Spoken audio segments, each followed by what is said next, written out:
नाशिक मुंबई महामार्गाची दुरवस्था झालेली आहे, त्यामुळे नागरिक तर त्रस्त आहेतच, पण आता यावरून राजकारणही तापलंय। नॅशनल हायवे अथॉरिटी ऑफ इंडियाकडून मुंबई नाशिक एक्सप्रेस लिमिटेड कंपनीच्या ठेकेदाराला नोटीस बजावण्यात आली आहे। खड्डे बुजवण्यासाठी 3 दिवसांची मुदत देण्यात आली आहे आणि काम पूर्ण न केल्यास नव्या ठेकेदाराची नेमणूक करण्यात येणार आहे। तसंच त्या कामाचा खर्च जुन्या ठेकेदाराकडून वसूल करण्यात येणार आहे। या संदर्भात नाशिक मुंबई महामार्गावरून आढावा घेतलाय आमचे प्रतिनिधी किरण ताजणे यांनी। नाशिक ते मुंबई आणि मुंबई ते नाशिक असा प्रवास आता गेल्या काही दिवसांपासून चर्चेचा विषय बनलाय।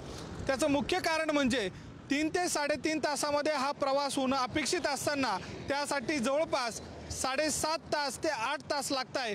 त्यामुळे वाहनधारक चांगलेच हैराण झालेले आहे। मोठा मनस्ताप या काळामध्ये या वाहनधारकांना करावा लागतोय।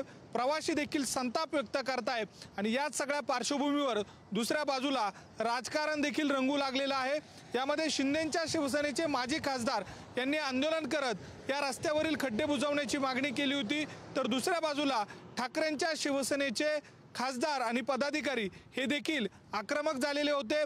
त्यांनी थेट नाहीचं ऑफिस गाठत या रस्त्यावर असलेले टोल बंद करावेत, जोपर्यंत या रस्त्यांवरील खड्डे बुजवले जात नाही अशा स्वरूपाची मागणी करत एकूणच राजकारण रंगल्याचं आपल्याला बघायला मिळतं। साधारणतः याची वर्क ऑर्डर मिळून साधारणतः 1-2 महिने झालेले आहेत। तोपर्यंत आपण साधारणतः 6 किलोमीटर काम एक बाजूला पूर्ण केलेला आहे। हाच रस्ता आहे जो गेल्या काही दिवसांपासून चर्चेत आहे। मुख्य कारण म्हणजे या रस्त्यावर या विविध ठिकाणी कामं सुरू आहेत।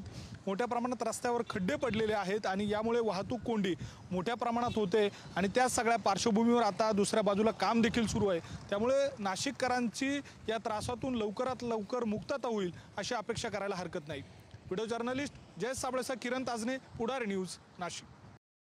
आता आपल्या रस्त्यावर या पावसामुळे बऱ्याच ठिकाणी खड्डे पडलेले आहेत। त्याच्यात मेनली आपलं 2 फ्लायओव्हरचे जे कामं चालू आहेत, पिंपरी आणि घोटी, याच्या सर्व्हिस रोडवर खड्डे पडलेले आहेत।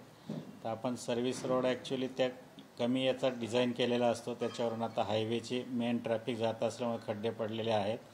तर ते आम्ही त्या कन्सेशनर जो आहे त्याच्या अंतर्गत ते रिपेअर करून घेणार आहोत। त्याला आम्ही ऑलरेडी नोटीस दिलेली आहे। तर पुढील 1 आठवड्यात तिथला रोड खड्डेमुक्त करून तो सुस्थितीत आणण्याचा आमचा प्रयत्न आहे।